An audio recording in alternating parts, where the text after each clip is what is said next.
Bonjour, bienvenue dans cette nouvelle émission Quoi de neuf. Aujourd'hui, je reçois M. Franck Montlouis. Félicité, il est président du Secours catholique à la Martinique. Bonjour, Monsieur le Président. Bonjour Emmanuel Granier et bonjour à tous les téléspectateurs et les auditeurs de Zouk TV que je suis ravi de voir aujourd'hui. Voilà, il nous regarde aussi sur direct Facebook. Donc, nous sommes en direct live sur le Facebook aussi de Zouk TV. Alors, Monsieur le Président, la pauvreté en Martinique, apparemment, il y a beaucoup plus de personnes qui sont passées sous le seuil de pauvreté. Voilà, en fait, on a constaté en l'espace d'un an, on avait parlé déjà l'an dernier, oui. L'année 2020, en un premier semestre, on est passé de 4200 personnes à peu près accompagnées à 6000 personnes.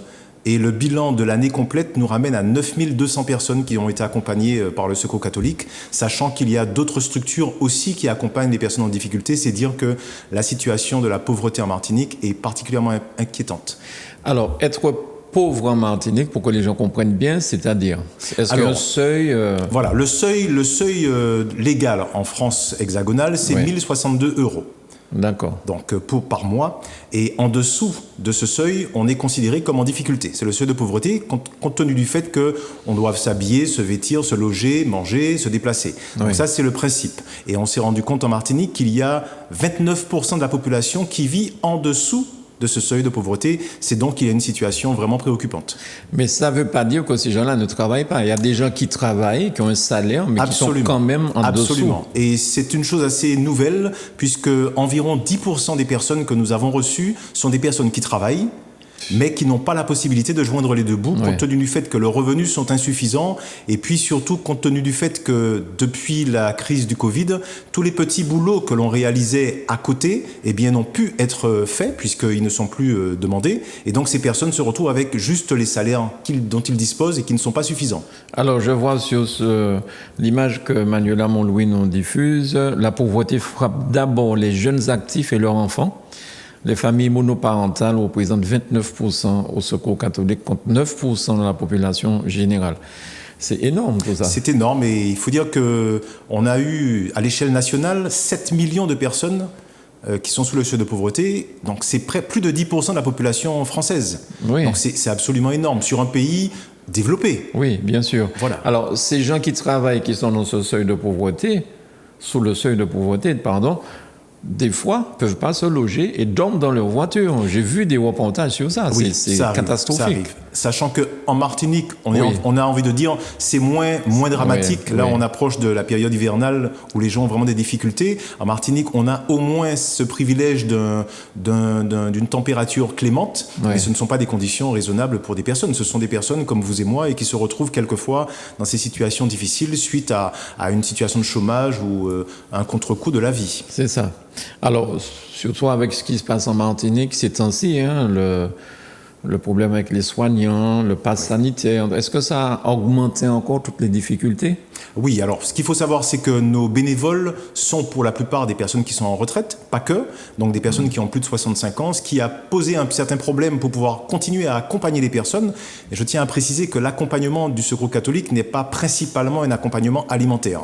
La crise a bien entendu mis en avant ce besoin, mais je peux dire que quasiment la moitié des personnes que nous recevons recherchent davantage un conseil, de l'écoute, sachant que, par exemple, et c'est lié aussi aux problèmes alimentaires, on a un tiers de la population éligible qui ne perçoit pas le RSA parce qu'ils n'ont pas su remplir les dossiers.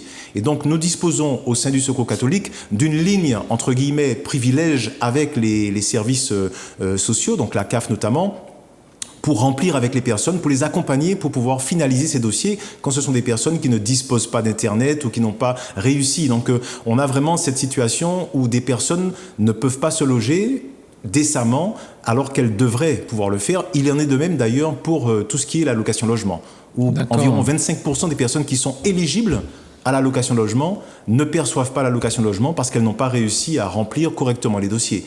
Et l'on sait, pour revenir à la crise en ce moment, que les services publics sont pour la plupart en télétravail ou en distanciel.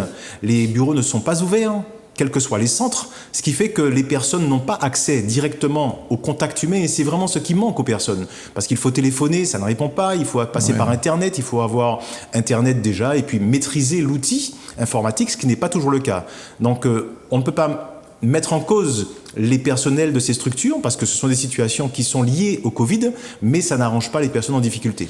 De plus, certaines personnes ne savent même pas qu'elles ont droit à un certain nombre de choses. Hein. C'est surtout cela. C'est d'où l'intérêt pour les structures comme le Secours catholique, justement, d'apporter ce conseil. Si vous voulez, la particularité, le Secours catholique ne veut pas donner en charité ce qui est dû. Et donc, avant d'apporter un panier alimentaire qui est indispensable, puisque une personne est dans le besoin, il faut forcément voir avec elle les moyens, mais tout de suite, cette personne est prise en charge, elle rentre dans un dispositif d'accompagnement, justement, pour voir à son niveau, par rapport à son revenu, ce sont des personnes que l'on peut aussi diriger vers les CCAS ou la caisse d'allocation familiale. Voilà, on a un partenariat avec les différentes structures, justement, pour privilégier le juste retour des choses avec les personnes. Alors, ce que vous dites là m'interpelle parce que quand vous parlez du CCAS, on parle bien de mairie. Absolument. On parle de mairie et les aides que vous êtes en train de porter pour permettre aux gens de remplir des papiers sur Internet. Moi, j'ai toujours pensé qu'il fallait ça dans toutes les mairies, qui mettent un service à la disposition des gens qui ne sont pas capables. Même pour avoir une carte grise maintenant, c'est par Internet. Donc, j'imagine mal une personne de 60, 65, Absolument. 70 ans.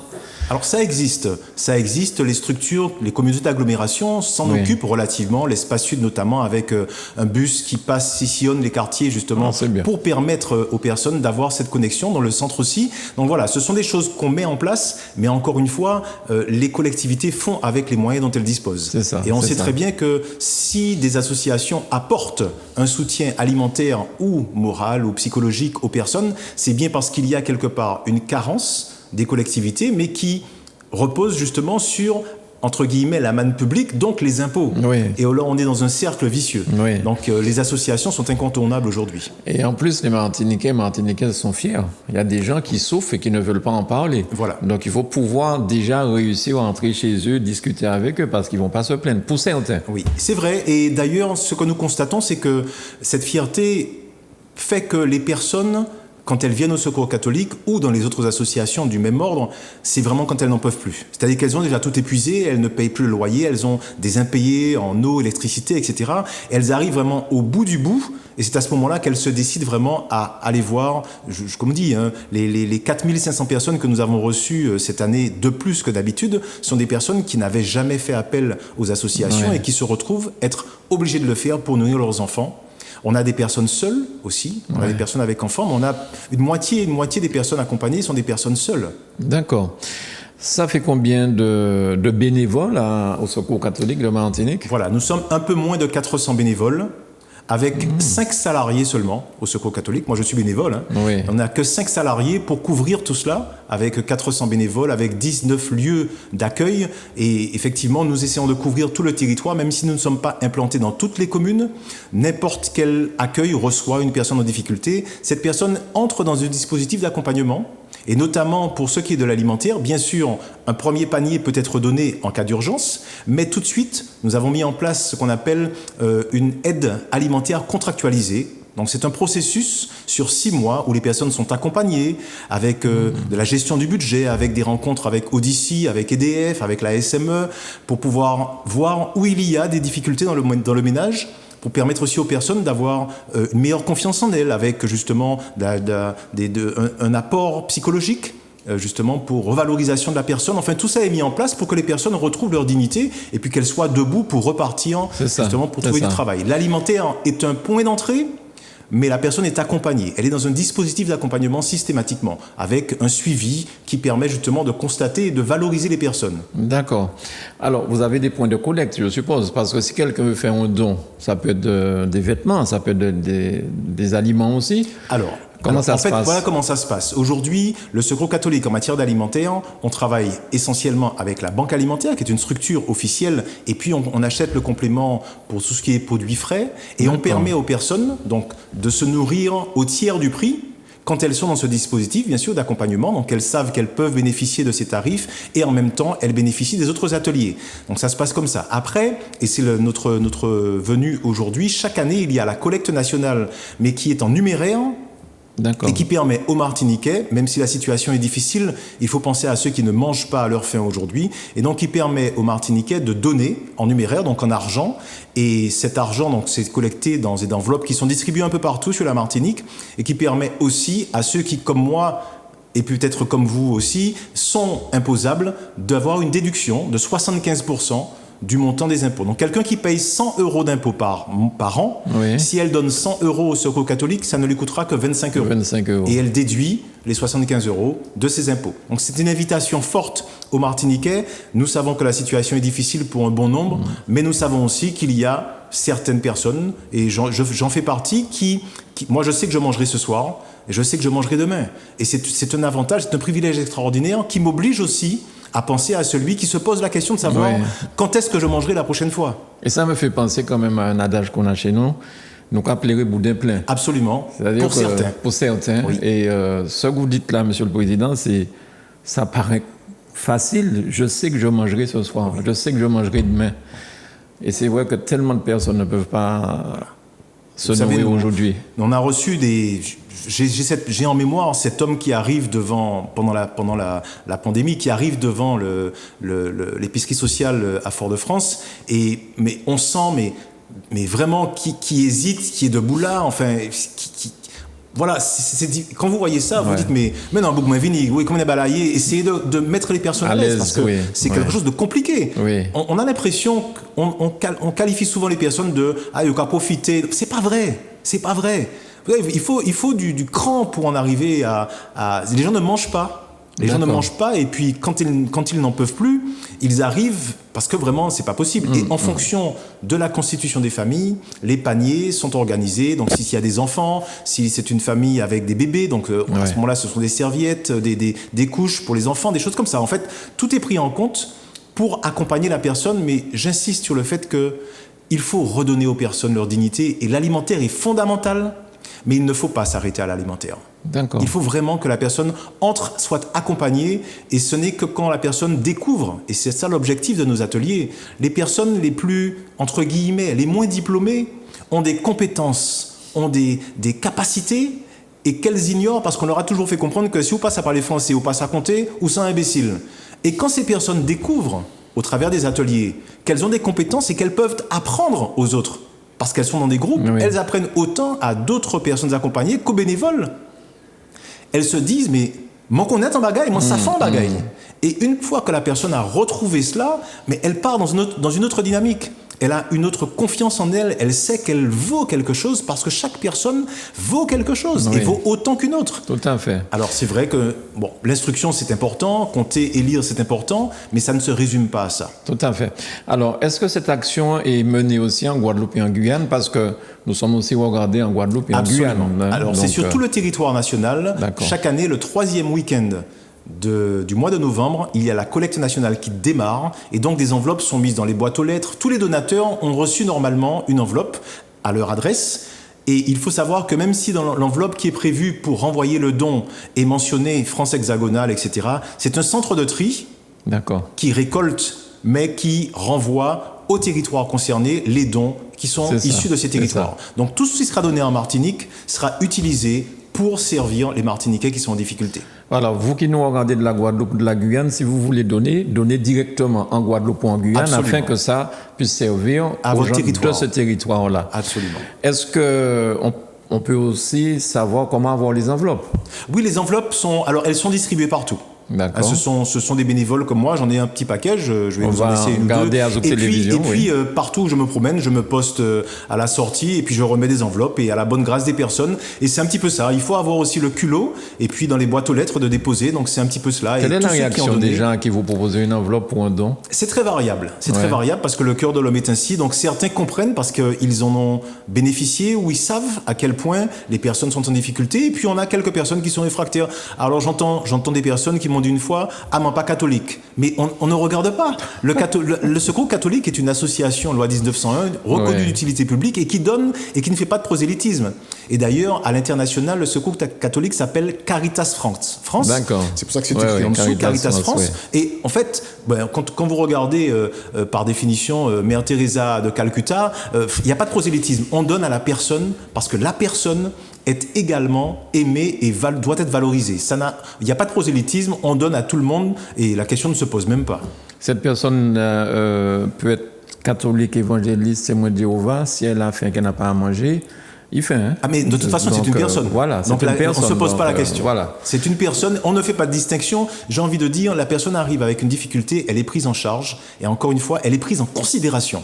Elle n'est pas prise en charge seulement, elle est prise en considération. Donc c'est là où la relation se crée, parce que les personnes, dans la plupart du temps, elles ont bien sûr besoin de nourriture, pour la plupart, mais pour une bonne partie aussi, elles ont besoin qu'on entende ce qu'elles ont à dire. Les difficultés, les familles se rencontrent. Nous avions un temps lundi, la semaine dernière du moins, avec une coach qui accompagne les personnes donc pour une redynamisation vers l'emploi. Et les familles entre elles, les papas, les mamans, qui disent mais quand on sort de là, mais on est reboosté, on a compris, on a découvert des choses sur nous-mêmes, les personnes s'échangent entre elles. Le petit souci que j'ai eu avec mon fils qui a 17 ans, et puis comment on s'est fait major, celui-là porte le complet. Ah oui, mais m'en parlez pas, il m'a dit ceci, voilà. Et c'est ça, en fait, qui fait que les personnes ne sont plus seules. Quand la personne qui est dans son petit quartier et qui a des difficultés, elle est seule, elle a un petit peu de honte, mais quand elle rencontre d'autres personnes, elle découvre qu'elle n'est pas seule, dans ses problématiques. Oui. Et donc, il y a aussi l'accompagnement pour les familles. Donc tout ça est pris en compte au Secours catholique et c'est la raison pour laquelle nous faisons appel à la générosité des Martiniquais et nous savons pouvoir compter sur les Martiniquais. Mais vous dites ça avec tellement de... Vous êtes un vrai VOP, hein? Vous dites ça avec passion, avec... c'est bien, c'est bien. Vous savez, quand vous rencontrez les personnes et que vous les voyez, moi j'en ai vu encore cette semaine, il y a une joie qui se dégage de ces personnes qui sont en difficulté et vous voyez que vous vous rendez compte que le petit peu que vous faites, et je rends grâce pour Zouk TV aujourd'hui qui nous donne cette antenne pour les territoires Guadeloupe, Guyane et Martinique et puis sur le web. Sur Internet, je dis mais ce que vous faites est fondamental parce que vous participez aussi à ce que ces personnes demain, si c'est une personne qui se porte mieux, et bien ça sera aussi grâce à Zouk TV, à LCC et puis au Secours catholique. Et c'est ça. Donc chaque personne qui donne, moi je vous dis, il y a une joie extraordinaire quand vous voyez ces personnes-là. Vous savez qu'elles ont des difficultés. Et puis vous voyez le sourire sur leurs lèvres et puis qu'elles sont contentes parce qu'elles ont vécu un temps qui leur redonne du sens. Mais votre journée est gagnée. Et c'est pour ça que j'ai la passion, parce que je vois ces personnes et je veux communiquer cette passion et cette espérance, parce que nous n'avons pas le droit de baisser les bras. Passion, espérance, ça fait vraiment chaud au cœur. Si des gens veulent quand même donner des denrées alimentaires ou des vêtements, c'est pas dans ce qui se passe aujourd'hui, mais des points de collecte, c'est possible ou pas? Oui, en fait, sur les différentes antennes du Secours catholique sont un peu partout. Alors, on en a, je vais pas vous citer toutes les communes, mais du Morne-Rouge au Marin, aux Trois-Îlets, à Rivière-Salée, voilà, au Saint-Esprit, à Fort-de-France, bien sûr, nous avons les points de collecte. Donc, nous avons une épicerie sociale fixe à Fort-de-France. Oui. Nous avons deux épiceries sociales itinérantes, donc les boutiques Bocaille. On a une qui va sur Fort-de-France et qui va au-devant des personnes qui nous sont confiées aussi par la Caisse d'allocation familiale et le CCAS. Donc nous savons que ce sont des vieilles personnes quelquefois qui ne peuvent pas se déplacer. Et dans le sud de la Martinique, nous avons aussi une épicerie sociale itinérante qui va rejoindre sur les communes les personnes qui nous sont indiquées avec un accompagnement global de la personne. Cette épicerie sociale à Fort-de-France, elle est située où? Elle est située à la rue Jules Monroe, à Fort-de-France, au 32. 32 Jules Monroe, d'accord. Et on peut aussi donner des vêtements, mais vous savez, des fois, il manque juste une petite émission comme ça pour inciter des gens qui ont plein de choses à donner et puis se disent où je vais donner ça, est-ce qu'il manque à jeter, est-ce que ceci, est-ce que cela. Nous invitons à donner des vêtements, mais j'insiste parce qu'on a peut-être pris de temps en temps une mauvaise habitude. Les personnes qui sont en difficulté, ce sont des personnes avant d'être en difficulté. Pourquoi je dis ça? Parce que moi, ça m'arrive d'aller devant la délégation et de trouver un sac avec des vêtements. Mais c'est taché, c'est sale, c'est déchiré. Ouais. Je dis, mais c'est une insulte aux personnes. Ouais. Donc je jette, je veux même pas que les personnes voient ça. Et c'est pour ça que nous demandons aux personnes de considérer. C'est forminou. On aime dire qu'on fait peuple en Martinique, mais si on fait peuple, mon qu'il a, c'est forminou. Et même quand ce ne sont pas des Martiniquais, on aime dire qu'on est peuple de la Caraïbe. On reçoit, on a 5 à 10% des personnes qui sont reçues qui sont de la Caraïbe. C'est ça. Qui sont en difficulté, mais c'est moun. Comme disait la chanson, tout le monde c'est moun. Bah mounan, bah équinissance. Et donc, j'insiste, si vous donnez quelque chose que vous auriez pu donner à votre neveu, à votre nièce, à votre cousine. Pas ban bagaille qui sale parce que moi on m'a déjà donné des chaussures. Je dis mais quand même, le talon est usé. Mais c'est pas considérer la personne. Donc je préfère, quand je reçois comme ça, je préfère partir avec, je jette, ou je dis non, c'est pas, je veux pas que les bénévoles et que les personnes accompagnées voient ces choses-là. Donc j'invite au siège de la délégation, effectivement, à Fort-de-France aussi, de pouvoir donner, 50 rue Robespierre aussi, à pouvoir donner des vêtements, quand c'est de bons vêtements. Alors cette collecte va durer jusqu'à quand? Jusqu'à la fin de l'année.